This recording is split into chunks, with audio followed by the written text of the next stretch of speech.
I rise today and I follow on with a great speech from my colleague from Aldergrove in British Columbia. That member is a lawyer with a great deal of input, a great deal of sophisticated input into this debate we're having here in this House over the last number of weeks, and I am very appreciative of what he brings to the table here as far as the legal input. Because what's happening here, Mr. Speaker, is that we have to make sure that we follow the rules of Parliament.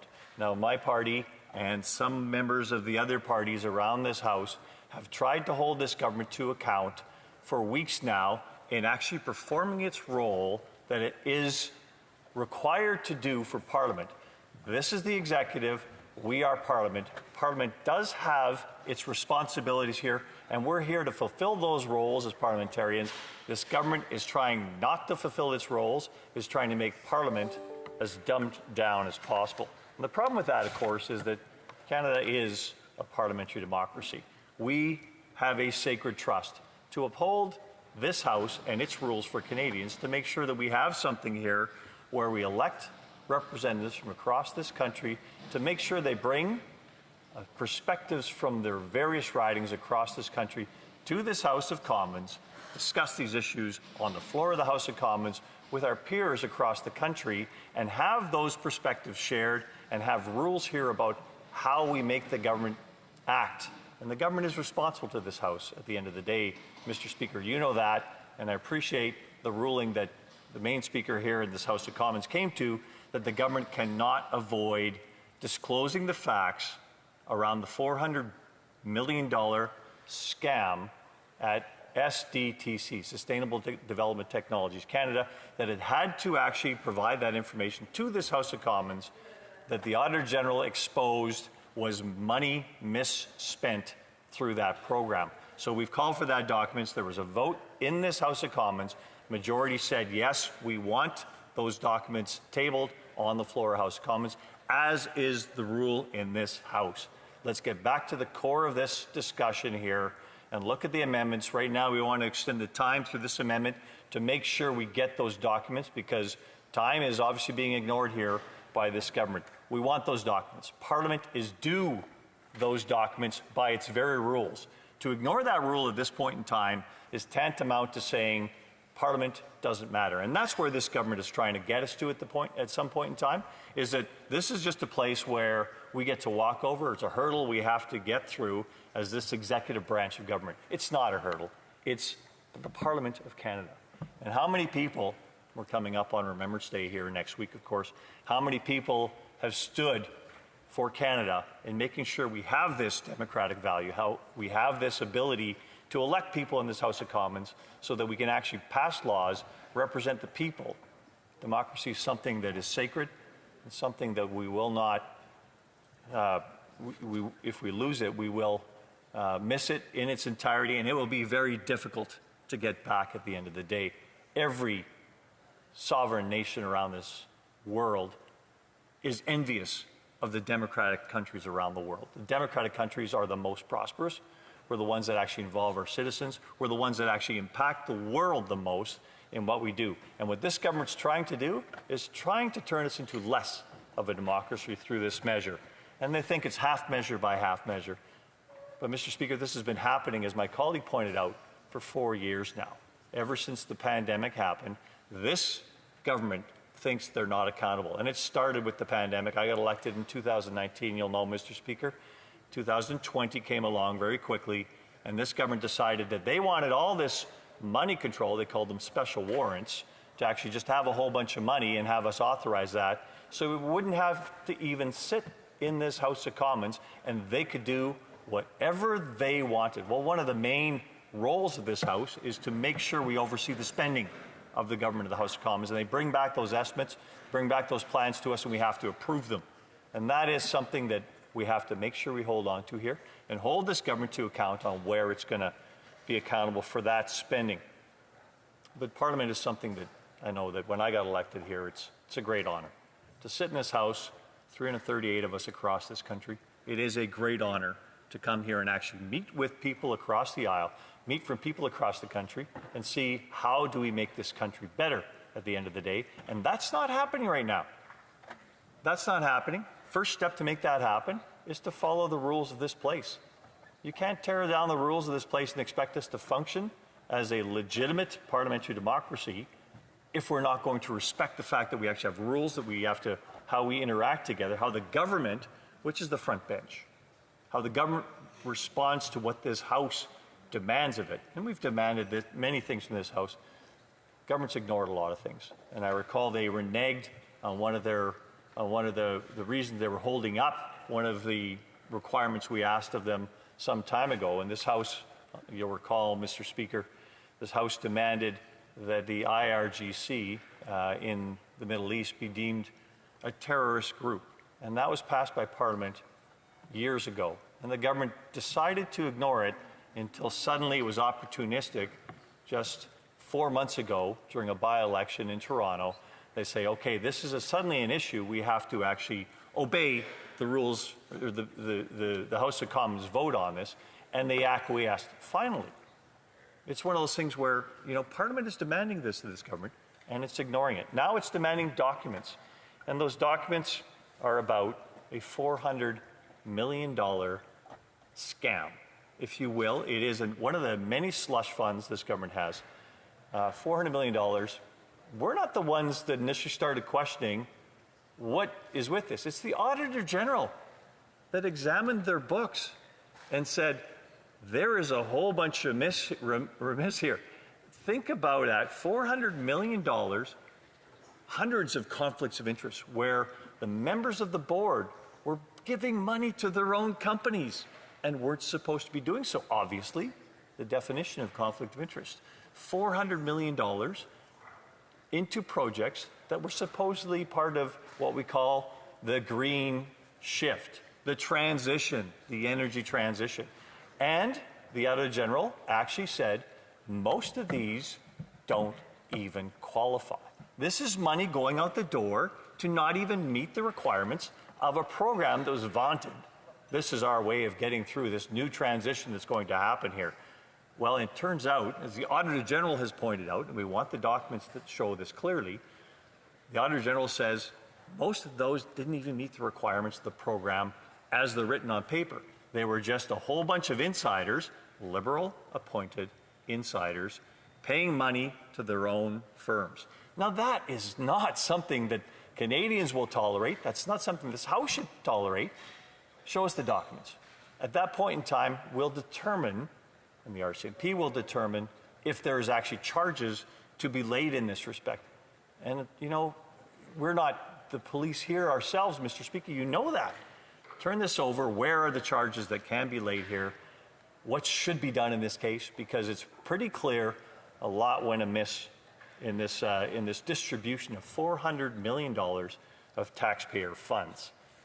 That's on top of many other programs. Now, I look at all these things, and the government, each of the ministers in the front bench, has gone out of their way to create for themselves some fund where they can just write checks.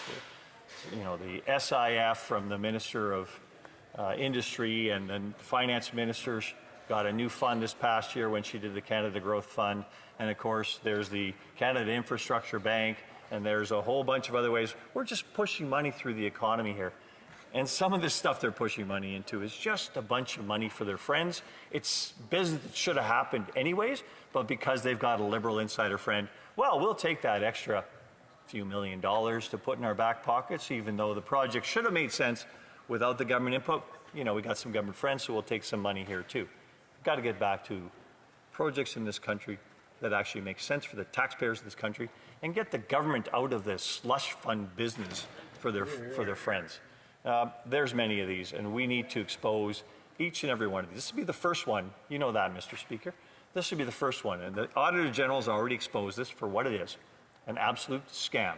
$400 million a scam. Well, what we're looking for here, what I'm looking for, Mr. Speaker, is what follows on after that. Because you take a look at how much money this government has spent in the last 4 years. It is overspent. Some of it was spent on a pandemic. Some of it was spent on a pandemic. Less than half of the money dispensed over the 2 pandemic years went towards dealing with the pandemic. Hundreds of billions of dollars went towards some kind of shift that didn't happen. Our greenhouse gas emissions are down only a slight bit. And much of that can be attributed to offshoring of work that used to happen in Canada. It's a ridiculous equation at the end of the day. What we've accomplished nothing for the world's environment. All we've accomplished is making sure we don't have any economic activity of note in Canada. And I will speak about misinformation from my colleague from Winnipeg, Transcona, or pardon me, Winnipeg North, that he provides in this, thank you, on this floor over and over again, because he stands up and he'll challenge us and he'll speak on the Liberal notes of the day. And sometimes I cringe. I cringe because we're here representing something of a higher purpose. What's good for this country? What is good for this country? What is good for this country, of course, is making sure we arrive at good decisions. Those decisions only arrive if we do the right thing here and we speak the truth all the way through this. And the misinformation we're having, of course, this whole notion about this is something that the Charter of Rights, if we get these documents that we're entitled to as Parliament, it will contravene the Charter of Rights. I will challenge anybody here. 1982, you go back and you say, when the Charter of Rights was legitimized as part of the Canadian Constitution, if any of those drafters of that Constitution would say, we anticipate that some documents will not be able to be provided to parliamentarians because somebody some lawyer with an opinion that might be trashed out there somewhere is going to say, this will contravene somebody's Charter of Rights. This is the Parliament of Canada. It is supreme. We're demanding documents. We're due those documents. Those documents should arrive here, and we are standing here upholding democracy, making sure they do arrive here. Hear, hear. There is nothing further here that has to occur. How this actually resolves itself is the documents get delivered in their entirety, and then we investigate what happens from there. Step one, get those documents to the table here. But there's more misinformation going on here, and I heard a lot of it again today in the House of Commons here. But earlier this week, I had to put up with, two ministers announcing an emissions cap in the oil and gas industry. An emissions cap. How does an emissions cap work? Emissions cap works because you're going to shut down production in Canada. That's the only way, and they've been shown that so many times by industry, by all the scientists involved. If you want to shut in 1 million barrels a day of Canadian oil production, that will be quickly replaced around the world by other suppliers. End of story. Everybody knows that. We are producing some of the most environmentally beneficial barrels of oil for the world economy, particularly for our partners south of the border, here in Canada right now. To penalize one industry for a vanity approach at this point in time on what they think they're doing for the environment, accomplishing nothing but offshoring, then I think that's something that has to be challenged in its utmost. And I will stand up for those people that are adding value throughout the energy supply in Canada, but also for the amount of technology that's being developed that deals with Canadian energy production to make it the most efficient and environmentally friendly oil in the world. Yeah. That advancement has happened significantly. I need to raise this, Mr. Speaker, because I'm not sure everybody remembers this. Canada is not a cheap place to produce oil. The reason we produce oil in North America, but in Canada in particular, is because of the security involved in making sure we have our energy sources provided here. Otherwise, those energy sources would be supplied by other places around the world where actually oil is much less expensive and much less environmentally friendly, believe it or not. And that energy molecule is still the most important energy molecule in the world, and we continue to kind of move that along so that we've got other sources, because putting all our apples in one basket is not a good strategy. Ensuring we have energy from many sources, oil, natural gas, nuclear, hydro, wind, solar, geothermal, these are all part of our future, but you're not going to end one without punishing Canadians and doing nothing for the environment, because you can't push a transition faster than it moves. That's all there is to it at the end of the day. So I addressed that very clearly. But the other misinformation we talked about here, I saw the Prime Minister stand up in this House at question period today, and I saw him say that he's standing up for Alberta oil workers. And I've never, ever heard such nonsense. This Prime Minister and this government and this front bench are doing everything they can to punish this sector and to try and make it seem like it's the sector that's responsible for the emissions around the world. Yes, CO2 comes from the burning of hydrocarbons. CO2 comes from every human activity. We've got to try and mitigate CO2. We're doing our best. Shutting down Canada is not the solution here in order to accomplish that. I know I also speak to my colleague here across the way from Winnipeg North because he's said a lot in this, and it's always a speaking line for him off of a Liberal talking sheet of the day. He talks about contempt, the contempt of my leader in this House. My leader's not showing contempt. My leader's doing his job. His actual role as His Majesty's leader, His Majesty's loyal opposition, as opposed to, the government's mouthpiece. So, he's actually sitting there holding the government to account. So therefore, taking this, and we've talked about this many times, taking this whole notion of I need to have a security clearance in order to get this, that's the government's job. His job is to hold the government to account on what they're actually supposed to provide here. And he cannot usurp that role, or he is defying his main role as the leader of His Majesty's loyal opposition. But I'm going to move on here to a few things there, Mr. Speaker, you'll appreciate. I've got some issues here around what this country is going to look like going forward, because this country is being torn apart by this government. We need to fix this budget. This budget is out of control. 1.3 trillion in debt in this country. Another 50 billion going into debt this year. How much debt do you think Canadians can assume from this public government? It's doubled since this government came into power, and it's not turning around. It's this notion that government debt can continue to accumulate and Canadians can continue to bear the burden of that. All this is doing, Mr. Speaker, is kicking the can down the road about where programs don't get delivered to Canadians that are going to need those funds going forward. Debt to GDP ratios, it's a ridiculous notion. Frankly, how much money are we spending on servicing that debt? $50 billion plus per year. That's about $3,000 plus per Canadian household just in servicing the debt. So $3,000 worth of government services don't arrive because we're servicing a debt that has gotten far out of control. We need to address that. We need to make sure that we fix this budget and stop spending money willy-nilly, including on a $400 million slush fund that went to a bunch of insiders here. I'll bring that back home. But we've got also, I think about a $1.3 plus trillion deficit. That's about $100,000 per household. You tell that to every household in Canada, your federal debt adds an extra $100,000 onto your actual debt, and you're paying the interest on that debt all the time, and there's nothing you can do about it. Don't worry, everything's free in Canada. We'll get you some more free programs. Don't worry about it, because that debt, nobody's going to worry about it, while your kids are going to worry about it, because somebody's going to have to deal with this.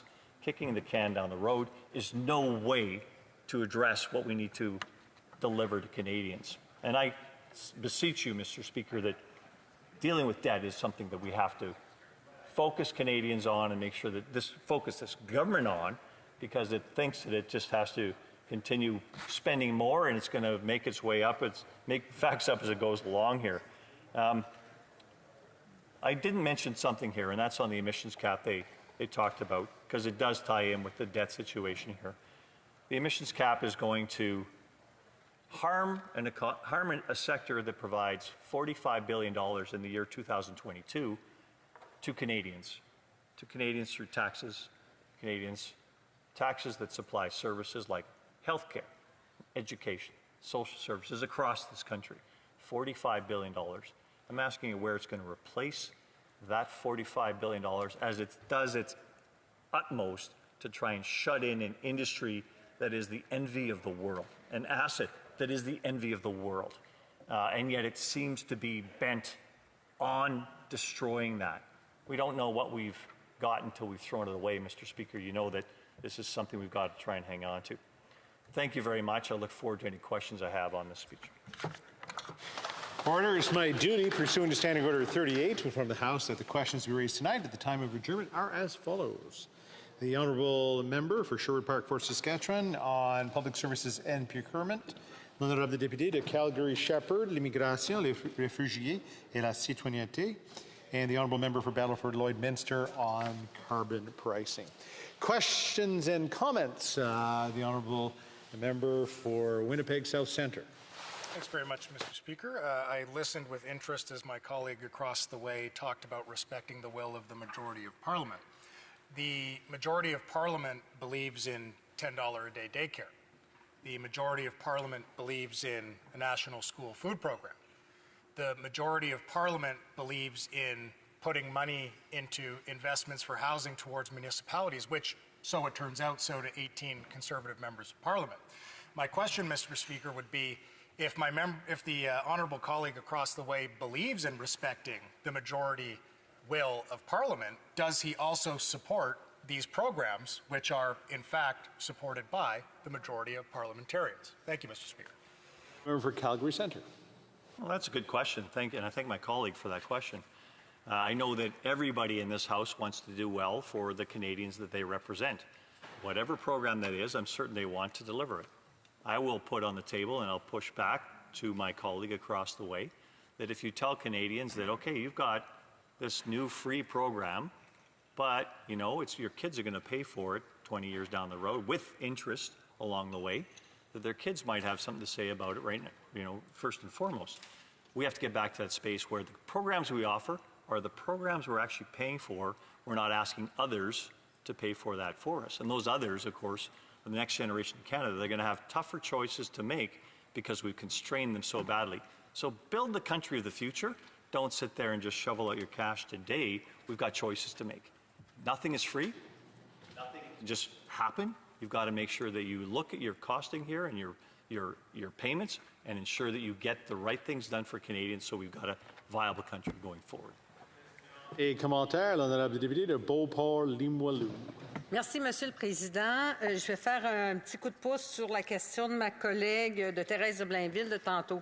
Donc, si on reçoit les documents, c'est parfait. On peut continuer notre analyse ou on peut la commencer, c'est selon, et faire en sorte que les processus soient améliorés, ce qui est, en bout de ligne, notre travail. Nous assurer que les processus soient bien appliqués. S'ils ne le sont pas, s'assurer qu'ils le soient. S'ils sont trop compliqués, s'assurer qu'ils deviennent plus simples. Tout est une question d'économie d'argent pour les contribuables. Cependant, ma question est la suivante. Si on ne reçoit pas les documents, si ça traîne en longueur, les questions de privilèges deviennent-elles à ce moment-là une manière contournée, insidieuse, de garder le gouvernement libéral en place jusqu'à un moment où les conservateurs jugeraient approprié d'aller en élection? Ou est-ce qu'il ne serait pas mieux de dire, bien, écoutez, on comprend qu'on ne les recevra pas, fait qu'on passe au vote et advienne ce qui arrivera avec le gouvernement actuel? Député de Calgary-Centre. Mais c'est une question intéressante, mais c'est la règle du Parlement. Qui va enforcer les règles du Parlement, sauf que l'opposition ici? Si nos collègues dans le Bloc veulent supporter nous autres dans la campagne de demander les documents du gouvernement du Canada, mais restez avec nous, s'il vous plaît. C'est important d'avoir les documents pour tous nos autres ici au Parlement. C'est important, pas seulement pour ce cas-ci, il est important pour l'avenir de cette Chambre de communes. C'est très important, c'est la règle. C'est comment on va travailler ensemble dans cette Chambre de communes. C'est important, on va rester ici, mais elle m'a demandé si on va avoir une élection, on va résister à une élection par les conservateurs.